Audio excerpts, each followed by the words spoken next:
All right, guys. I believe we are live now. Sans countdown. So welcome. We are very excited to have David Bass-Clark here of Unity College to talk about immersive learning and what XR can do for the future of education. As you know, we are the VR/AR Association Seattle chapter, and we do this once a month. So thanks for joining us. A little bit about the association. Pretty cool place. We have a code of conduct, so basically don't be mean. If you have any questions about not being mean, please see the link here on GitHub. But the VR/AR Association is here to foster growth, learning, and connections. And so if you would like to know about membership, hit up Kirby or myself. The association is the global industry association for virtual and augmented reality. And we want to foster collaboration between companies that accelerate growth, foster research and education, and develop industry best practices and guidelines. So like I said, it's pretty cool. You should join. We joined, obviously. So hit us up. A lot of the benefits, there are over 4,400 companies, brands, and schools, and 70 chapters, 140 plus staff. There are people all over the world that you can connect to instantly by being a member of the association. We have industry committees from everything like education, which a lot of people in the association are very into. We have women's committee, we have WebXR, which Kirby heads up, and just tons of other stuff. If you think it, you can do it with the association, which is pretty darn cool. So without further ado, let me announce Mr. David Bass-Clark, and I will let him take it away. All right. Can you hear me okay? Hear you perfectly. Awesome. Well, thanks for joining us, everyone. It's different times around the United States for different people, I imagine, a little on the later side here. So, but I'm really excited to share with you some of my work, some of our work here at Unity College, talk a little bit about what I see in the future, and then engage with you all. So I'm going to share my screen here.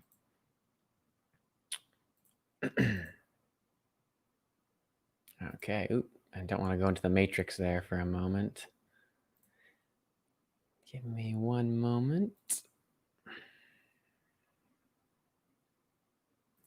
All right. So, oops, we started there. Back in, here we go. So you just saw all the presentation backwards at light speed. So I'm going to talk a little bit about extended reality and the spectrum of that, and how we're kind of using it at Unity College. So I'm going to go in first into kind of what is this thing called XR, a little bit about the college itself and our mission, talk a little bit about some examples in education and higher education and training in the sort of wider XR community, show a little bit of some of the inside work that we're doing, and then just talk about next steps maybe for you or next steps for us, and see what we can do as a community. So forgive me if this is very, very basic for you, but I'm going to assume some people don't know much about this, and we'll get to some of the more complex stuff. But what is XR? XR, in sort of my definition, one way I like to describe it is as an inclusive spectrum.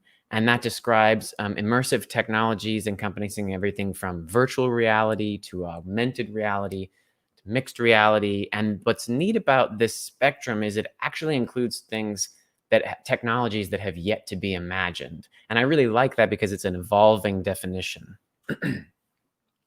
So here's a little bit about the visual of the spectrum itself. So we've got over here on the left, the completely digital world, that's virtual reality, and all the way on the right, reality itself, and then everything in between. We're going to go into some kind of, again, some brief examples here for those that may not have seen what this is. So one interesting part of virtual or of immersive education, of immersive experiences, is 360 media, which you can do with a camera. So this is a Mount Desert Island, a rock, excuse me, which is 25 miles off the coast of Mount Desert Island. Do you hear my audio? I don't want you to hear it. Can Kirby or tell me if you're hearing my audio? We don't hear it ourselves. That's what I want.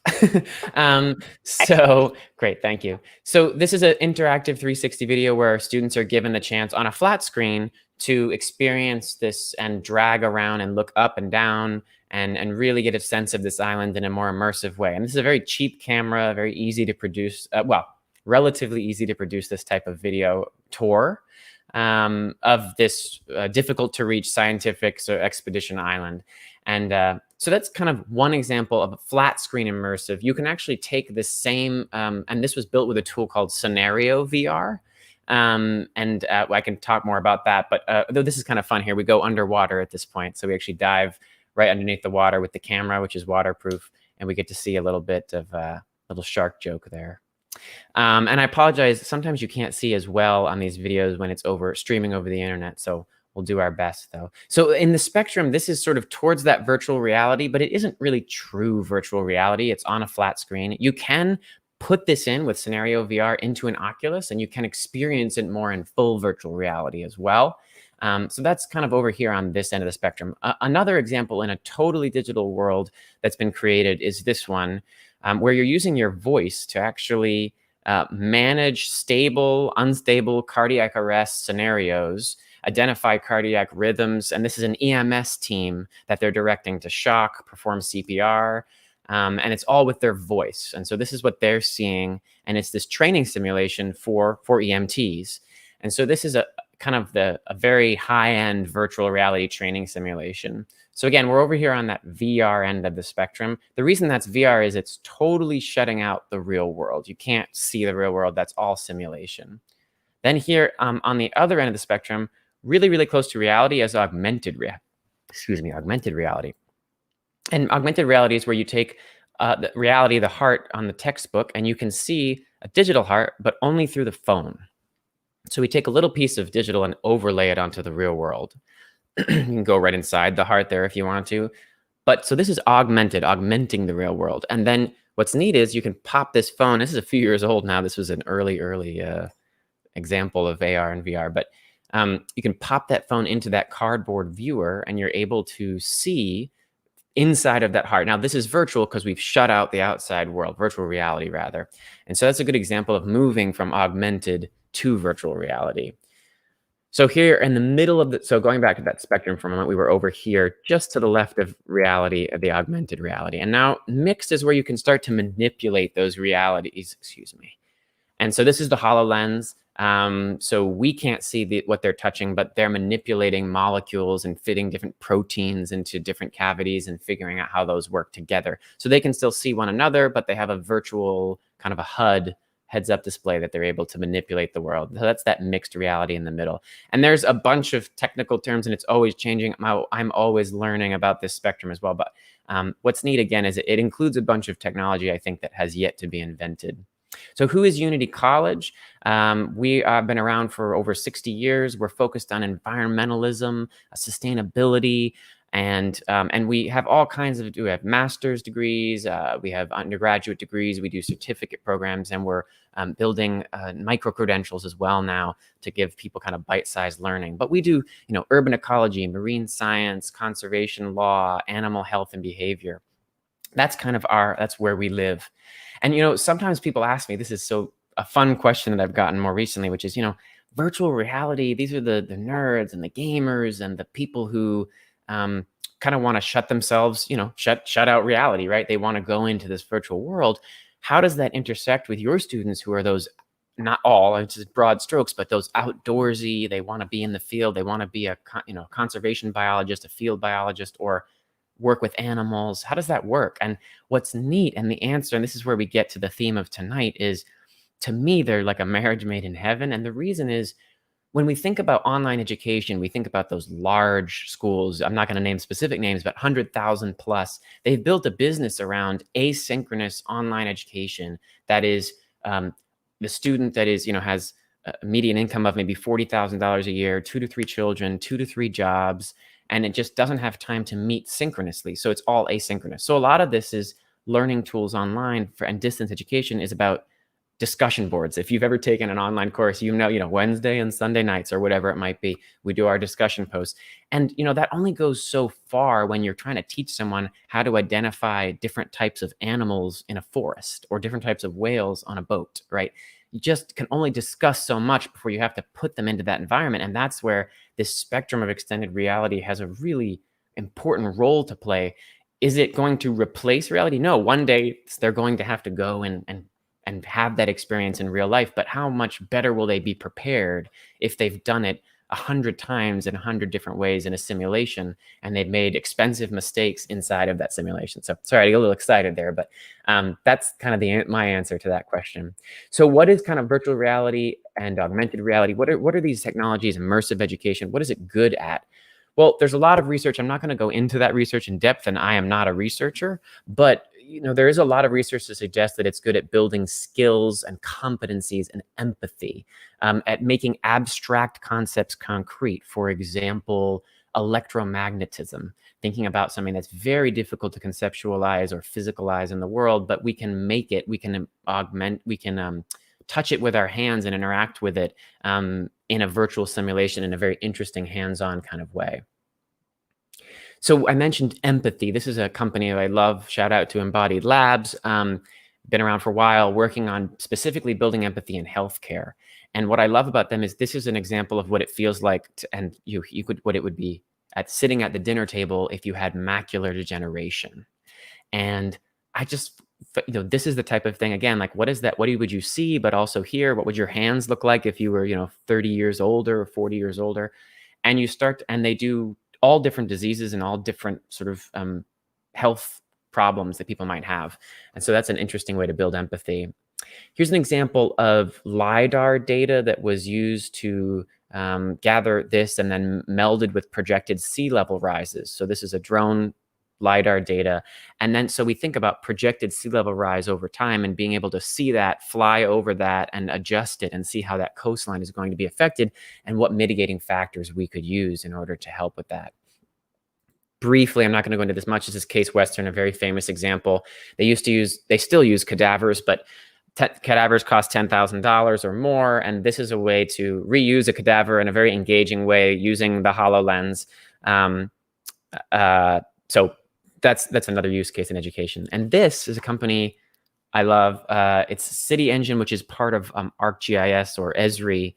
And what they've done is created this technology that we've licensed to help build and design cities and green spaces. And what does it feel like to fly over the city in virtual reality and be able to zoom in your location, change the buildings, change the green space.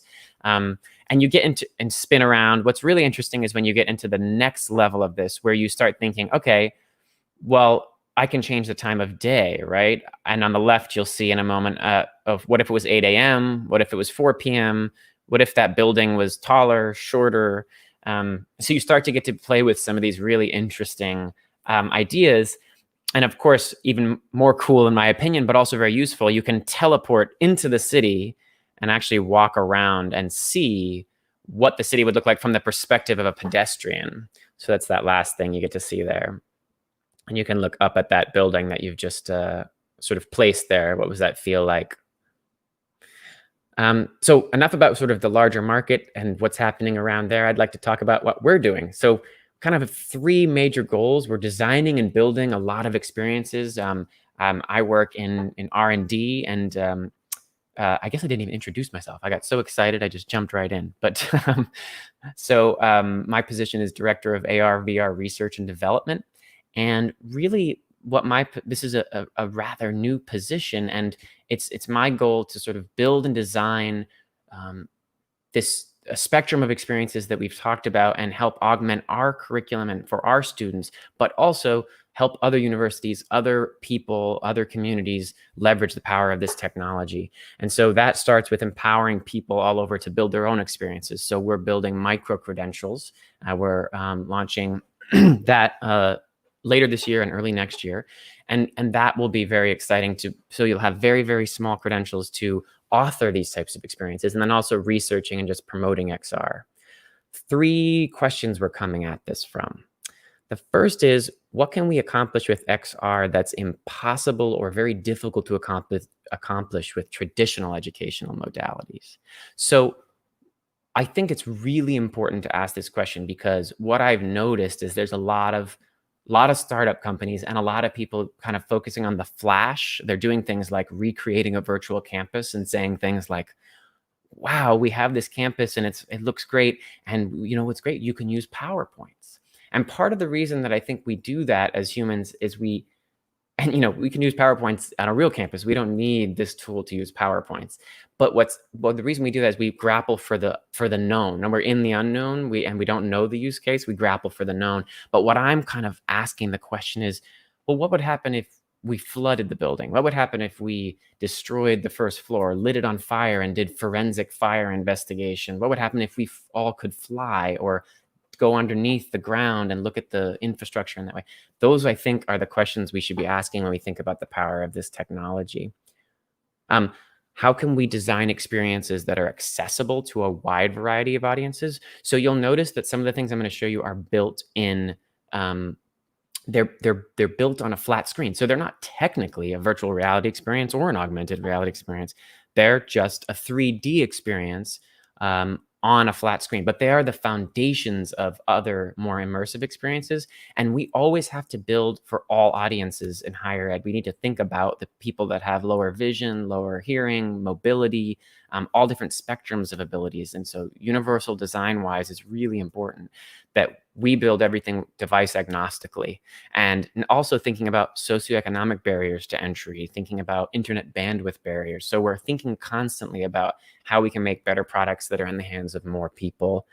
And then to what extent can XR replicate authentic practices that learners can master in that digital environment and then transfer that skill into the real world? As I said, if you're sort of practicing 100 times, diving under the sea, you still have to be able to transfer that into a real world skill. And so that's something that we're really focused on measuring. I'm actually going to skip over this in the interest of time.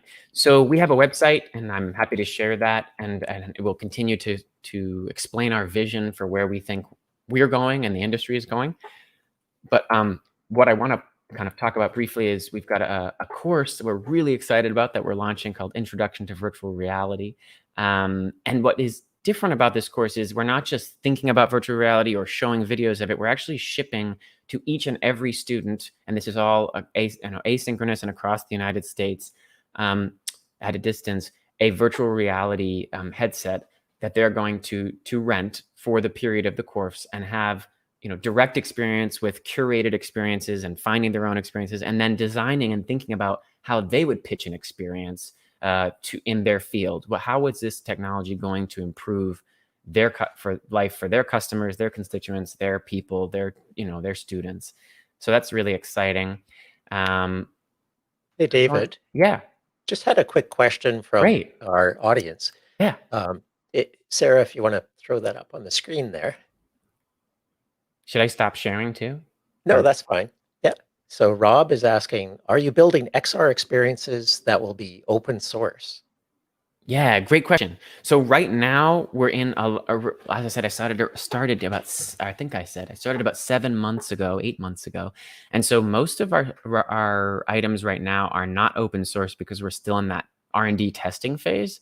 And so they're mostly for our internal students. However, we do plan on in 2021 releasing experiences that are available to the public. And we're very interested in partnerships for others that want to do similar ideas. So the answer is yes, but not quite yet. Were there other questions that would be good now, or?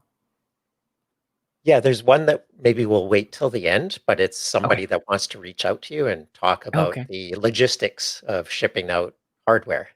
Yes, and so we've done we can definitely talk about that. I won't go into detail, but we've talked with a lot of vendors. We don't want to get into that business right now. So we've talked to a lot of vendors, and we have a couple that I can share.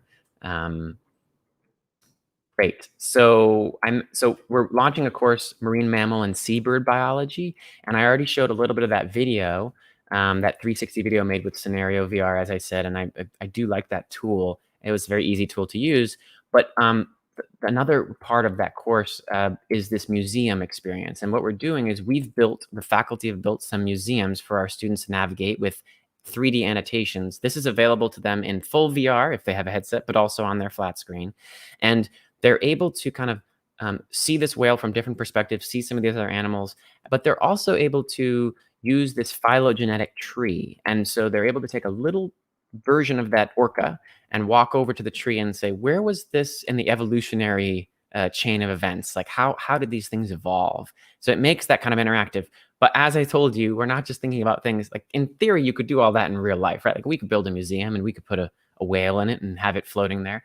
But what would be harder is to fill the room with water. And so that's what we did. We said, what if we fill the room with water and we have a whale with spatialized audio? So you can't hear the audio because it gets a little stuttery and weird when I try to do that. But this whale that's swimming above us, we're standing on the ocean floor, is actually swimming around, and you can hear it when you have headphones on before you see it. So you'll hear, oh, there's something coming from the left, and you look left and there it is. And that has a wow factor and sort of an engagement factor, but we can then take that into the next level. So now what is that whale doing? Is it socializing with other whales? What are its behaviors? And that's, again, where we start to blend or go past that boundary of reality that becomes very difficult to accomplish in reality, but not so difficult in extended reality. That tool is actually, which is super exciting, an authoring tool that we're building. So that museum is something we want to empower everyone to be able to use. And so you would drag and drop. I'll show you the actual, this is a very early beta. Or alpha rather. We've come a little farther than this already, but I'll show you this. Pardon the ugliness. So this tool, again, you're able to make a room, place objects in the room, and does more than just whales. You can place any 3D object that's in the library that we've built, and you can request further other objects. And then you can, spin those objects around. You can annotate them, adding in those text annotations. You can add in audio annotations, and then you can explore those rooms that you've made together, or individually at the moment. One day maybe together. I got ahead of myself. So that's another part of that course that we're building. And then I really want to show this, so I hope it loads. Are you not going to load for me? Okay. So let me go back for a moment. Come on. Oh, just doesn't want to. There we go. So this is a virtual ocean experience that we built. And in this it just really doesn't want to load. In this virtual ocean, students are on an NOAA research vessel, and they're identifying different types of whales at a distance. And they're doing that by looking at their spouts, but also kind of seeing their body shape at the water. And they're able to pause time, look at that whale in their binoculars, guess the name, guess the distance, and it will give them that feedback. And so they're practicing a few different field skills there that they would really be using on a boat like this, on a ship rather, if they were out in the field. And then they actually travel on a transect. Again, a distance estimation population. This is an actual skill that researchers would be needing to do. We did a crime scene investigation experience, which has been really fun. Was really fun to make for obvious reasons. So we thought, it's one thing to talk about forensic science. It's another to actually be thrown into a crime scene and figured out, I got to put on my gloves. What do I touch? If I only have 4 things I can touch, and I have to be very careful about the order of what I touch, what would I touch to try to solve this crime? But also I get feedback from the system. You shouldn't have touched that before you touch this other item.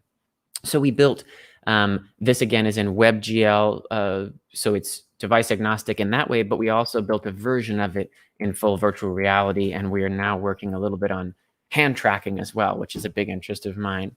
So just making different immersive ways of interacting with the same experience.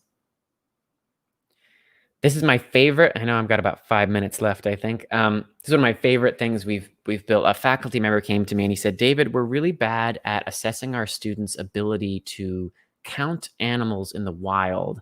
And the reason we're bad at the assessment, he said, is I don't even know how to start to do it online. Forget that. But even if I have 15 students and we walk into the woods and we are trying to count rabbits, let's just say, there's 3 big problems. The first problem is there's 15 human beings in the woods. How many rabbits are there going to be? Not so many, right?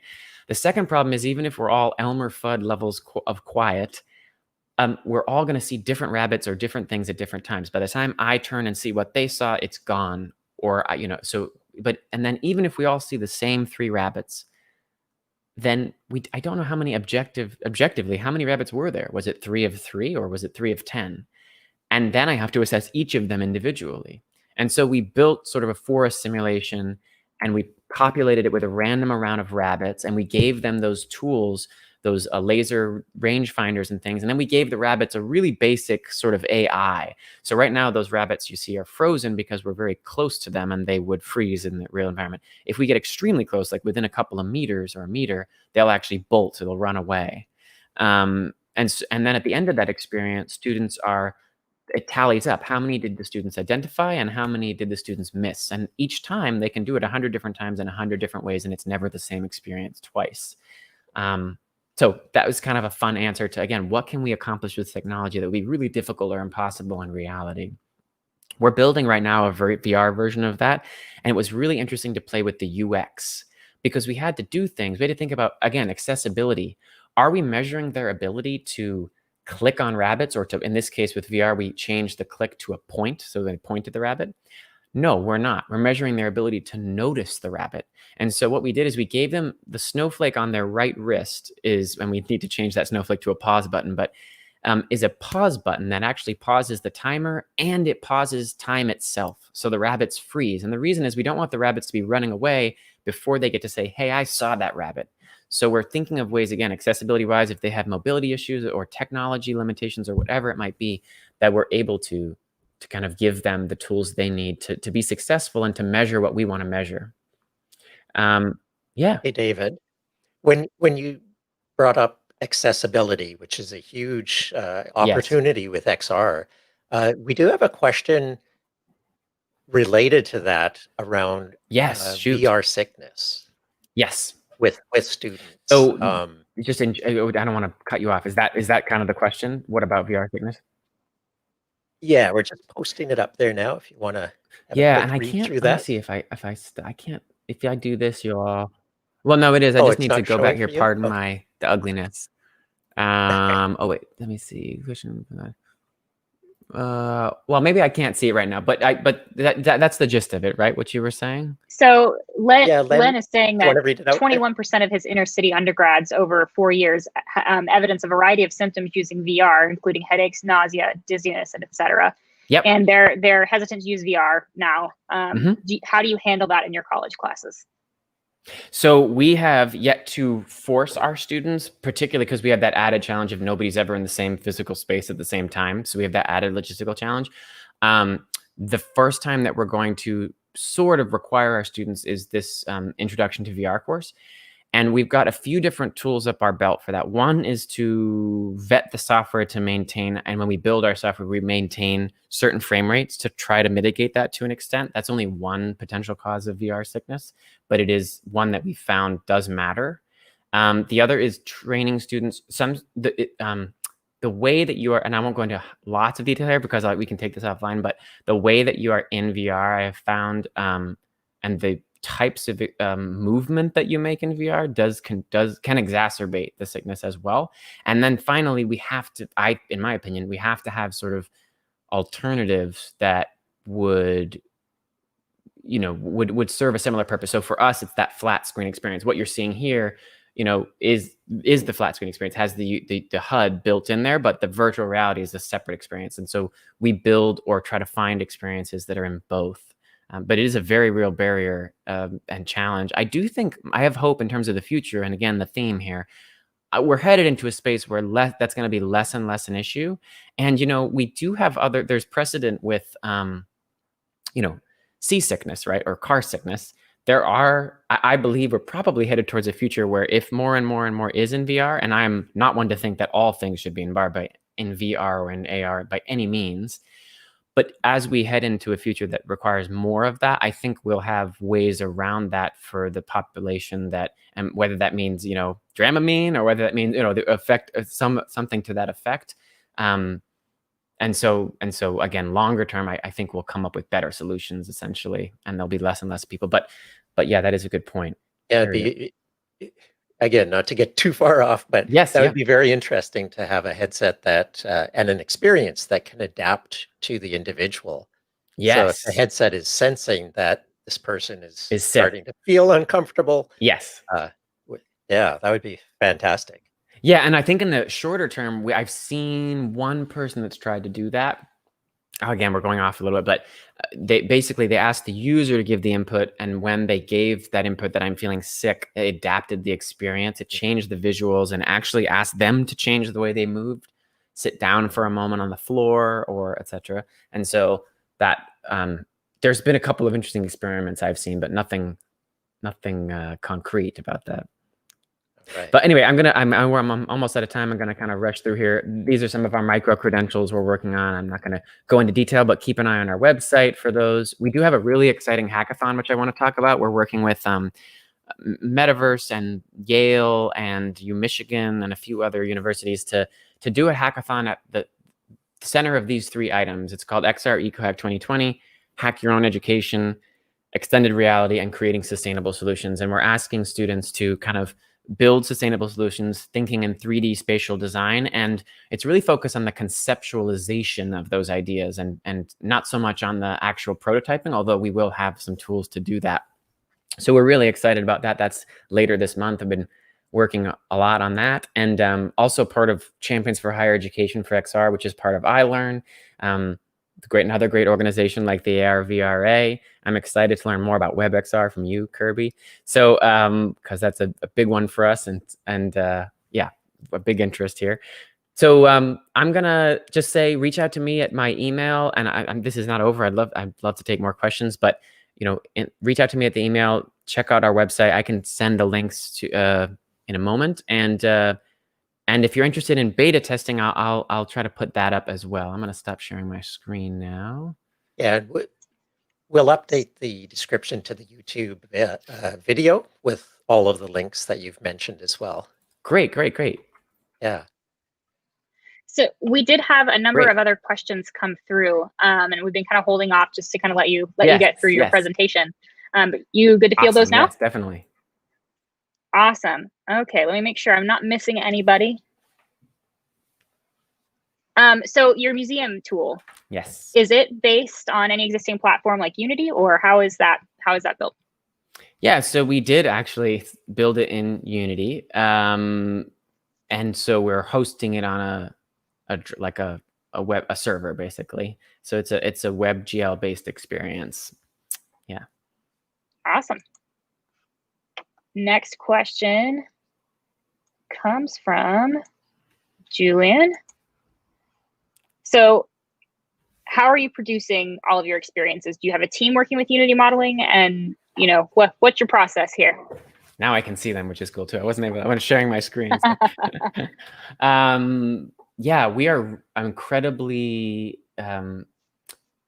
there's two things that I think have made us successful in creating a lot of things in a very, very short window of time. And one is an administration that is a huge believer in this technology. It's really our president's vision, Dr. Corey, Melik Corey, excuse me. He and sort of really believes that XR is going to be a major component of distance ed. And so that's enabled us to really move quickly and build a lot of items. We don't have a team. It's just me, technically. We do work with contractors, and we do work with the students, and we're really scrappy, to be honest. We really push ourselves hard. We push our communities hard to build these items. And people would be surprised, I'm not allowed to share, but like how it's a lot of effort, it's a lot of time, but it's with a lot of time and effort, you can save a lot of money, and you can also spend a lot of money and not spend as much time and effort. And so we're in that R&D phase. So we're building a lot with a lot of time and not very much to work with. And so it's been exciting just how much we're able to accomplish. I mean, the power of these engines of Unreal with blueprints, of Unity, of Metaverse, which is an engine that doesn't require any coding, and there are more and more of those every day. You can get into XR, like there's a whole career field now. You don't need to know any coding, right? And you can become a really integral part of this community through XR, user experience, and through 3D design and 3D modeling and So I think the barriers to entry are lowering every day, which is just a really exciting place to be. Sorry, that was a long-winded answer. No, absolutely. You're totally right. I actually was just playing around with Adobe Aero the other day, and their 3D awesome AR tool. stuff. Yeah. I'm pretty excited to try more stuff out there. Yeah. Let's see. Where else are we at? And trying to make sure I don't skip any of you, by the way. I was going to say too, if people, sometimes it's awkward at these events. I love to be challenged and told that there's something that doesn't work. So if you have, even publicly or privately, I really welcome that critical feedback. And I think the community needs more of it, to be honest. Like, we need people to criticize each other and say, that's not working. And I find that that's some of the most fruitful conversations is when someone says, that doesn't look like it's good at all, or it would work at all. And then we get to dive into the why. So, Sarah, I'm just going to follow up on one quick question while you Sure. get the next one queued up. So you mentioned like the desktop experience being WebGL, and I think you mentioned Unity as well. So you were using the Unity WebGL target to do that, or? So the Forest experience is an executable. And so that's built for Mac, PC, and then we also have an APK for the Quest. The museum experience is built in Unity but exported to web as the WebGL for the target, and hosted on a website. And then we're using some JSON files and backend stuff to call to the user. So the user-based system, and that is all like a web app. It's a separate thing, but the base of the code is built in Unity. Okay. Yeah. Thank you. Yeah. So I think the other questions were mainly going back and forth about the rate at which students were getting sick from their experiences. So that kind of has hammered itself out. We've got a good little discussion going on over here. Todd brings up a really good point about how educators really need to work together, since the administrations are yet to really kind of jump on board. But it seems like, just through talking with Julie Smithson and Karen Alexander, who are very involved in this space as well, there's a lot of people here that are willing to lend a hand, help out, lend knowledge, etc. Yeah, I'm extremely busy, but always happy to have conversations. And I think that I don't know how many K-12 educators there are here versus higher ed, but I do find that I was a K-12 educator 9 years ago, and it is a whole different thing. And so I think the types of tools that I would recommend for someone in the K-12 space that has a family maybe and has things outside of their career that, and their kid, the students that they're teaching, are a different set of tools than I might recommend for someone like a colleague that's an admin at, U Michigan. And there are those tools. Like I just tried one today, the brand new tool that I saw on Unity's website, actually. Unity, that gets confusing. Unity, the engine, not Unity College. And it was really neat. It was just a rapid prototyping tool where you build in VR, totally free, but it worked in VR, and there was elements of it that you could build entirely in VR, but you could pull in from Google Poly, and it was all just like very well integrated, very simple, but you could build interactions so that objects interact with one another. And like, that's the type of tool that I'd recommend for educators. Like, unless you're a really technical person, you don't need to become an expert in Unity. I do think, on the other hand, I've seen some great high school. I did a webinar a month or so ago with Carrie, I can't remember her last name now, but at Unity, for the Unity engine. It's online. I can send that link as well. But she's amazing, and she is teaching Unity, and she's teaching programming, and she's teaching 3D design. So there's space for that. But there's a lot of space for people that don't have any time to get into that, and everybody can contribute, I think. Yeah. Craig brings up an interesting point that the challenge for K-12 is to have the tools to deliver their own lessons and material in VR. And I actually just worked on a project where we prototyped something very similar, where we took an existing application that was meant to educate children and made it pivot in strategy to working with educators in a time where everybody's distance learning, and giving them the tools to plan a lesson in actually it was AR as opposed to VR, but really you can transfer the concept to it. And I think getting those tools into educators' hands will really be helpful, especially when they're trying to make things stick when they can't see people face to face. Yeah. I mean, there's so many challenges, and I think, like someone mentioned, whoever that was, that it's one of the challenges just to get the community out there and talking to one another, and that's where there's a ton of Discorded Slack channels that they're just all over the place, and there's the ARVRA, and there's iLRN and IEEE, and so I think there are a lot of communities, and just getting in touch with them and talking about those challenges. I see more, and maybe this is just me being weird, but I see a lot of, when I think about instructional design, there's a lot of core tenets that don't change, even when you're doing a virtual reality or an augmented reality experience. And I think so really strong people in instructional design or skills in that area can go a long way in helping to put guardrails around what we're doing and thinking in those early stages about what the value is. But there's value to play too, and that's where it's so exciting to get the students into it and saying, for high school level, like, you create the lesson plan, create a VR lesson plan, like that's what we're doing. And if we feel like our students can't do it as on the level of individuals, then maybe we do it as a class. Like, we're going to build something that teaches through VR and prototypes, and getting messy in that way, I think, has a lot of value, because we don't know all that this technology is good at or bad at. It's just too new, I think, in some ways. Like, we know movies, right? Movies was around for 100 years. That's an art form that we know a lot about what works and what doesn't. We do not know nearly as much, in my opinion, about, video games, you could argue, have gone back quite a ways, but still, we don't know much about this field, I think. So I'd love to hear from, like, what the challenges in the comments, I know we're probably running out of time too, but what the challenges, other challenges like the VR sickness, like, I don't have a great answer for that. But I'm curious kind of what other challenges and successes the community has had.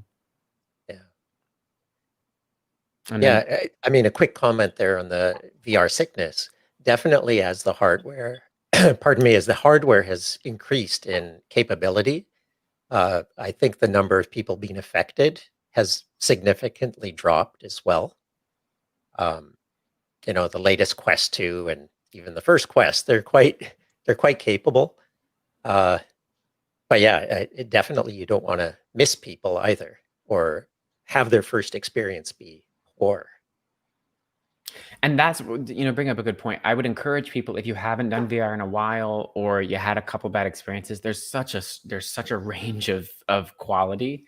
So I would encourage you and to encourage people around you to just try different things try it a few times a year, try different things, because it just changes really quickly. And I got sick. I rarely get VR sick, but in Mission ISS the other day, I got so sick, and I have no idea why. But like, that's a pretty high-end VR experience. Pretty well produced. And so, I think everybody can get sick at different things. So, right. And the other thing I would say is, like, you really can't do much without the administration. You're fighting kind of an uphill battle. I do know one example, of a high school teacher who, without any support really from the administration, built like a software company out of his high school classroom. Like, that's what they do. They go, the Navy, they built something for the Navy in XR. Wow. And the Navy donated like $10,000 to like help them do it. So, so there are extreme cases, and he just kind of did that all on his own. But more often than not, I find that you have to get a small win and then convince with whatever the audience wants, whether that's research, whether that's someone from another institution coming in and talking about the success, or, that's where I would go. And again, if you're worried about the technical, just work your way around it. Just say straight up, like, you don't have the time to get technical, and find tools around, to help prototype, as Sarah was talking about. Yeah. And there are definitely people in the community that you can reach out to. Yes. And, a lot of times people will just help for free because Yes. they enjoy it and they want to share the experiences. Absolutely. And, as someone said, cost is a big barrier I'm seeing in the comments now too. I'm less and less concerned, but I did mention socioeconomic barriers, but I'm less and less concerned as we see these prices, just like Facebook selling their they're selling at cost, basically. I mean, not say $299 is not, it's not cheap. It's not like anyone can buy that, but it's coming down to that point where it's getting closer and closer. So it is still a barrier, but I think in a few more years, we're going to see it be less and less of a barrier. So Yeah. that's exciting. Rob and Craig were both talking about challenges with cost. Rob saying that enterprise VR is a challenge with no education model or pricing, which honestly, I'm surprised that nobody has tackled that from an enterprise perspective. Like, get this into the hands of educators and you're going to see it spread like wildfire. And there's demand for it very clearly. I mean, everybody's here looking at this. We had, more than 200 people sign up for this tonight. Like, people are very interested in engaging in VR for education. Yes. Right. Yeah. Yeah. And it's an exciting time. Oh, sorry. Go ahead, Kirby. Oh, I was just going to say, especially now that everybody's kind of over Zoom, they want something better. Right. And I mean, I didn't talk too much about that distinction, but again, we're in this weird realm where like everything I talk about, I get stuck in my, perspective, which is asynchronous. Like I'm not even talking about all the synchronous sort of activities that people think about often, and that avatar, and that has more technical barriers than what we do, because you're talking about internet bandwidth on a massive scale for avatars and audio and spatialized audio. And so one of the ways to get around that is to not think about synchronous, to think about asynchronous experiences, but there's so much value in, Vygotsky social learning experiences too. And so I don't want to discount that. It's just not the world that I live in daily. But I've presented in VR, and it's fascinating. I mean, it's neat to feel like you're there, and to be with other people in this time when it's really hard to do that. Yeah. Pamela also brings up. Oh, go ahead, Kirby. I was just going to say, folks that are watching us live here too, or in the replay, check out AltSpace and Educators in VR. They're quite an active community. Yes. Oh, and I saw, and Craig Caldwell just commented, LBX, we're working with them as well. So they've got a management solution that we're working with. There's so many great vendors, but he's one of them. So shout out to Craig. So Pamela is bringing up another challenge with specifically K through 12 implementation, where expense is an issue, but being able to learn, and let me know if I'm interpreting this the wrong way, but I would assume learn how to use the equipment and learn how to implement it into the curriculum. There's no structure there because it comes through mini grants. So I would assume that there's not enough support for it based on what she's saying.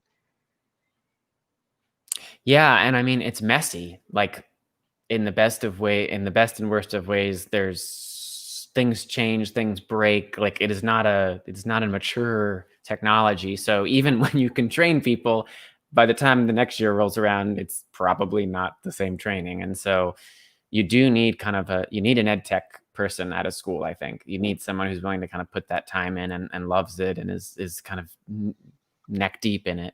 But there's more and more tools for management. We're working with someone mentioned here too, like so content management systems, CMSs, and MDMs now being called VRDMs, but basically this idea of remote management. They're getting better and better every week. I get a new email from one of these vendors saying, "Oh, we can do something that we couldn't last week," and so it's more about the fact that they're still so small, and so there's no major players. So you have to do a little digging. There's not like you Google it and like there's the one. You really have to kind of do. But that's where hopefully people like me and you all, there's a lot of people that have a lot of knowledge, and it's not a secret. Just talk to us. We're willing to share it. We do blog posts and reach out into the community. So, yeah. Was there any? I'm talking, so it's hard for me to look. I feel there's a lot of comments. There are so many comments. We've got a really awesome group tonight. Hygiene. Can I go through Please that one? Please do. Fire away. So that one, I will say CleanBox, which a lot of people know, a little expensive. There are a couple of other solutions similar to CleanBox, and I'm forgetting their names right now, that are, but that is I've heard, and we don't have this problem as much because we're shipping out and getting back devices and we clean them, but not in that way. So but I think that that's a good example of if you need to go back to back to back to back to back with this use case. I think that if you're shipping them out like us, though, again, there are other ways you can sanitize. You don't need to do an ultraviolet light, and you're talking about, you know, shipment. So in this world we're in this coronavirus world, I think it becomes actually maybe a little bit easier. I don't know what that looks like, and I'm curious if the community has any, you know, if you both or anyone has an answer to that in the world where we need to do quick back-to-back succession of VR equipment. Yeah. Sarah, do you want to, if you have it handy, could you put up our Twitter handle? Absolutely. I have a feeling a lot of folks may want to quickly connect that way and carry on conversations. And anybody, I've been seeing a lot of questions about connecting with other people in the thread as well. So we're going to post all of the links and things that David has mentioned in the video whenever it is uploaded to YouTube. And if you want to connect with anybody, feel free to take their names down. You can connect via LinkedIn or whatever else in the comments. Just know that it will stay on YouTube. Otherwise, any other information you want, reach out to us on Twitter, and we'll make sure you're connected to David and whoever else we can help you out with. Brendan is asking which rental vendors you use. So actually, one of them is with us tonight, Craig from LBX, and I can share some of the others privately, but that's the major one that we're using for our virtual reality introduction to virtual reality course that we're talking about launching here soon. Mm-hmm. So yeah, and there was another one. Oh, the best way to reach me, someone was asking something related to that, is LinkedIn or email, but LinkedIn is probably the best way. I don't have Twitter. I can't keep up with all of it.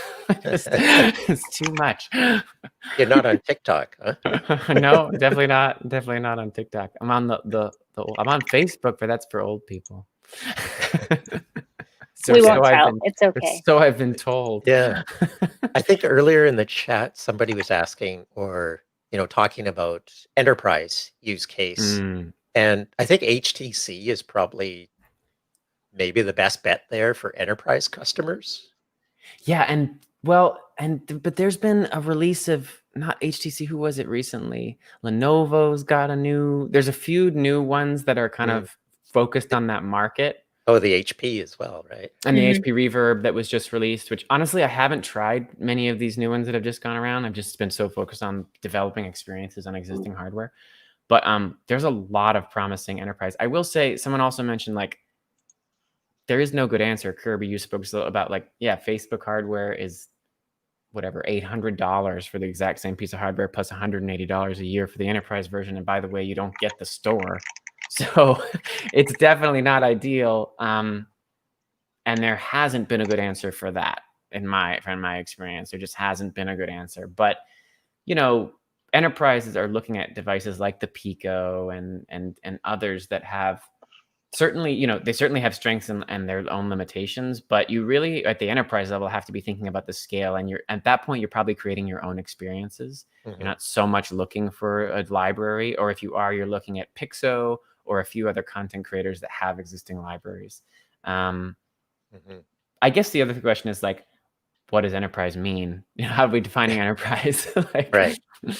So yeah, especially if the school is for profit, right? I mean, that's an enterprise. That's true. Yes. Right. Exactly. Right. Exactly. And we're not for profit, but there are plenty of those. So yeah.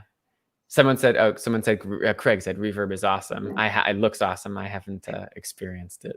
Yeah, I'd love to try that in the new Microsoft Flight Simulator. It seems like it'd be pretty cool. That looks awesome. Someone said hi from India. Hello to India. Yeah. Do we have anyone from China? I lived there for 4 years. Oh, very nice. Yeah. Well, this has been absolutely incredible. We've had a great, very lively discussion. Any other questions from our audience before we wrap things up? If so, throw them in the chat. In the meantime, one of the other things that you should definitely do before we close up is you should subscribe to our YouTube channel, so that way you will be able to see this again, and you can see all of our other videos that we post over time. And we do this every single month. So keep an eye out. And if you're interested in membership, please reach out to Kirby or me. Educators, we love you. We're with you. Like, we want to get this out there to educators and students. And so, this is a great time to be able to connect with people who are super passionate on the kind of ground level of this.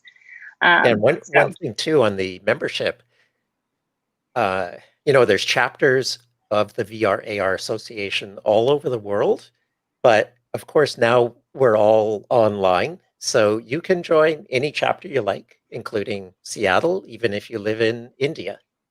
We'd love to have you join us. Absolutely. I'm just throwing this up here a little early just because this is a QR code. If you have enjoyed this, or if you have hated it, hopefully not, scan this, tell us what you like, tell us what could be better, tell us what else you want to see, and we're super into giving people what they want. So it doesn't look like we've got any more questions coming through, so thank you so much to David Bass-Clark. We have Rob saying he would like to be a guest. Even. Oh. Awesome. I was going to say, come on board. It's not my choice. Yeah, reach out to us, Rob. Absolutely. Sorry, that one didn't come through on my comments thing. Look, here we go. There it is. Yeah. I just wanted to say thank you so much, Kirby and Sarah. This has been a blast, and I look forward to where I don't see the YouTube must be in a link I'll get or somewhere. I would love to join the YouTube channel. Is that? Yeah, absolutely. Yeah. We will send out a link to the YouTube channel. We will also tweet it out right after we're done here, so everybody can join us on YouTube. Yeah, great. Well, thanks everyone. Yeah. Thank you again, David. Yeah, take care. Fantastic for you to jump on and share your wisdom with all of us and your experience. I mean, fantastic.